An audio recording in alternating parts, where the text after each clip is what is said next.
Rivera alongside Celeste Rose, and this is episode 2 of the Devil's Advocate Live. For this edition, we have 3 stories about our fall athletes. There's been a lot of competitive play out there, and we have stories about girls cross country, football, and the girls field hockey. The girls cross country team just went down in school history. Dave Humphreys has the story for us.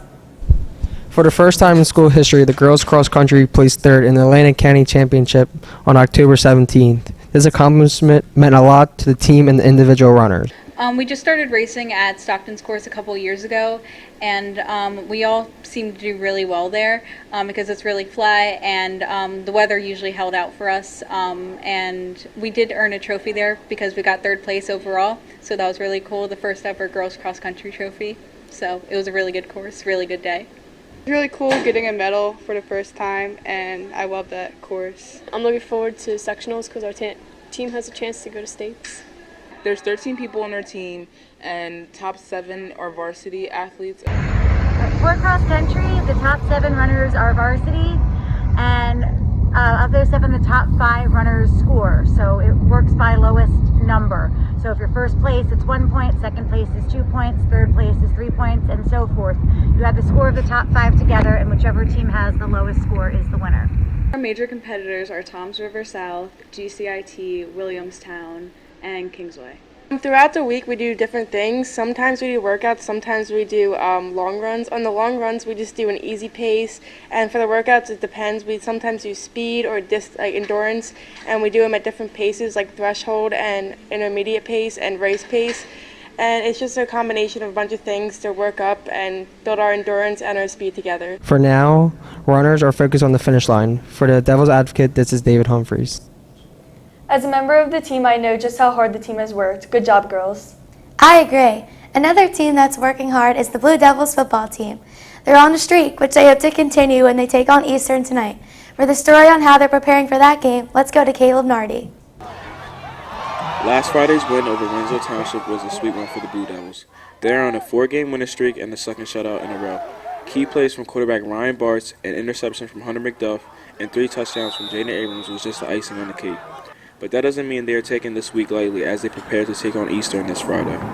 Well, the past few years our record's been pretty bad, and it's just like now that we're winning and stuff, record's positive, around town, good vibes, and the whole team's just really hyped up to keep playing, keep going, finish everything up. Our offense is pretty unstoppable right now. We're running the ball pretty well. Our passing is pretty good.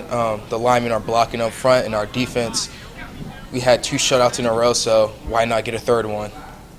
Basically, I've been watching a lot of film to know where every person on the defense needs to be to cover the right formation. I think the last couple of weeks we've been on a pretty good run. The kids have been pretty self-motivated. They understand what's at stake. We have an opportunity Friday night, if we win, to give ourselves at least a share of the division title, increase our playoff seed, possibly get a home playoff game. So as a coaching staff, it's not a lot of motivating from us. Our kids are pretty fired up. They understand what's at stake. And we just have to make sure they keep their emotions in check, focus on their job, not all the other stuff that goes on around them, and ultimately get the job done on Friday night. Week when we're playing Eastern, we're going into more of a man defense, which is very similar to what Winslow did against us.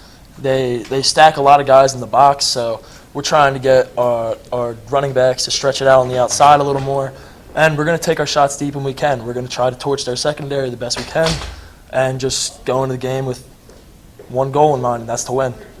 The Blue Devils take on Eastern at 7 tonight. For myself and the reporting team of Celeste Rose and Ryan Bartz, this is Caleb Nardi with the Devil's Advocate. Sounds like they're ready. Kickoff is at 7 tonight at Eastern High School. I'm sure the fan section will be making a lot of noise. The football team isn't the only team making an exciting run for the playoffs. The girls field hockey team had an exciting win in round 1 on Wednesday. John Tygiran has the report. The pressure was on for the varsity field hockey when they went into double overtime against Timber Creek in their first round of playoffs on Tuesday, October 22nd. They brought home the win with a score of 1-0. How do you feel about making the winning goal, and what does it mean to you? I was really excited about making the goal because I just felt like at the end we all connected, and I'm excited to move to the next round of playoffs. How many goals did you block at the game? I had 4 saves, which the most crucial one was the one in the first overtime when I blocked the girl's shot on the breakaway. What does this win mean to you and the team? This win's a really huge confidence booster for us, and we really needed it because we play a tough team on Saturday, and if we carry like this energy through, we could win. How are you feeling about the next upcoming game with Clearview? I am very optimistic, and I think if we play with heart and try really hard, we can beat them, but it's going to be a tough game. And how are you guys going to prepare for that game? We're going to do a lot of team bonding, just get comfortable with each other, trust each other on the field, and do a lot of drills to prepare for it. How do the rules change in overtime? The rules change because you put less players on the field and it's shorter time, so it's more intense. The team faces Clearview at 3 o'clock. The team is out right now preparing for their round 2 match. Good luck, ladies. That's our story for today. If you want more, stay tuned for Period 6 show from later today. You can also connect to us on Snapchat, Twitter, Instagram, and Facebook. From Izzy and everyone else here in the studio, this is Celeste Rose from the Devil's Advocate.